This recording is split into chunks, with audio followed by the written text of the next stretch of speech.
ឯកឧត្តមទេសរដ្ឋមន្ត្រីកៅរ៉េមីចុះទៅជួបនិងសួរសុខទុក្ខមេទ័ពខ្លាំងឧត្តមសេនីយ៍ត្រីអ្នកវង្សដើម្បីបង្ហាញពីការគាំទ្រការលើកទឹកចិត្តចំពោះវីរភាពដ៏ឆ្នើមអង្អាចក្លាហានក្នុងការការពារអធិបតេយ្យភាពបូរណភាពទឹកដី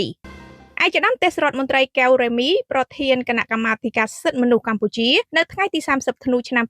2025នេះបានដឹកនាំប្រតិភូចុះសួរសុខទុក្ខឯកឧត្តមសេនីយ៍ត្រីអ្នកវង្សមេបញ្ជាការកងពលតូចថ្មើរជើងលេខ42យុទ្ធភូមិភាគទី4មេទ័ពខ្លាំងជួរមុខដែលតែងតែឈរជើងនៅមុខសមរភូមិដើម្បីការពារអធិបតេយ្យភាពបូរណភាពទឹកដីនិងសន្តិភាពជូនជាតិមាតុភូមិពេលជួបប្រទះស្ថានភាពប្រឈមនឹងសង្គ្រាមក្នុងឱកាសដ៏មានអត្ថន័យនេះឯកឧត្តមទេសរដ្ឋមន្ត្រីប្រធានគណៈកម្មាធិការសិទ្ធិមនុស្សកម្ពុជាដែលជាសេនាធិការរាជរដ្ឋាភិបាលកម្ពុជាបានពំនាំការសួរសុខទុក្ខយ៉ាងកក់ក្ដៅនិងបញ្ជាក់ពីការយកចិត្តទុកដាក់ដល់ខ្ពង់ខ្ពស់ពីសម្ដេចអគ្គមហាសេនាបតីតេជោហ៊ុនសែនសម្ដេចកតេប្រិទ្ធបណ្ឌិតប៊ុនរនីហ៊ុនសែនសម្ដេចមហាបវរធិបតីហ៊ុនម៉ាណែតនិងលោកជំទាវបណ្ឌិតពេជ្រច័ន្ទមុនីជូនដល់មេទ័ពខ្មែរក៏ដូចជាកងទ័ពខ្មែរគ្រប់រូបនិងក្រុមគ្រួសារដែលហ៊ានលះបង់អាយុជីវិតសាច់ស្រស់ឈាមស្រស់និងកម្លាំងកាយចិត្តដើម្បីការពារអធិបតេយ្យភាពនិងបូរណភាពទឹកដីនៃមាតុភូមិកម្ពុជាពីការឈ្លានពានដល់ព្រៃផ្សៃរបស់សត្រូវការមកជួបសួរសុខទុក្ខនេះមិនត្រឹមតែជាការសួរសុខទុក្ខធម្មតាប៉ុណ្ណោះទេប៉ុន្តែជាការបង្ហាញពីការកោតសរសើរការគាំទ្រការលើកទឹកចិត្តយ៉ាងជ្រាលជ្រៅ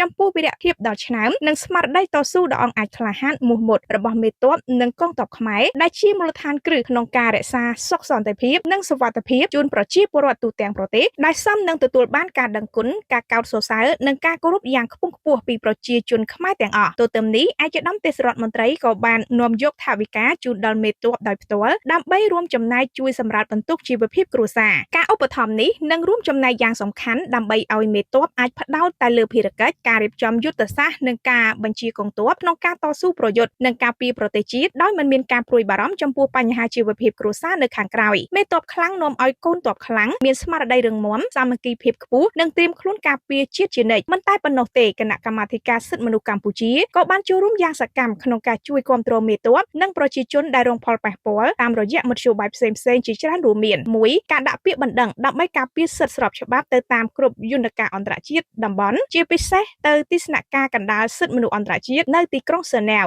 2. ការធ្វើកិច្ចសន្ទនាជាមួយដៃគូអន្តរជាតិនិងអង្គទូតនានាដើម្បីបញ្ជាក់ពីការរងគ្រោះរបស់កម្ពុជានិងឲ្យពួកគេធ្វើការគាំទ្រភាពត្រឹមត្រូវរបស់កម្ពុជានិង 3. ការចុះសួរសុខទុក្ខនិងជួយឧបត្ថម្ភគាំទ្រដល់វីរៈកងទ័ពរងរបួសក្រុមគ្រួសារនិងជនភៀសសឹកផងដែរជារួមការយកចិត្តទុកដាក់និងការគាំទ្រពីរាជរដ្ឋាភិបាលនិងស្ថាប័នពាក់ព័ន្ធទាំងអស់គឺជាកត្តាគន្លឹះក្នុងការលើកកម្ពស់ស្មារតីមេទ័ពនិងកងទ័ពព្រមទាំងការពង្រឹងឯកភាពជាតិដែលបង្ហាញឲ្យឃើញពីសាមគ្គីភាពរវាងរដ្ឋនិងប្រជាជនក្នុងការរួមគ្នាការពារជាតិនិងសន្តិភាពជា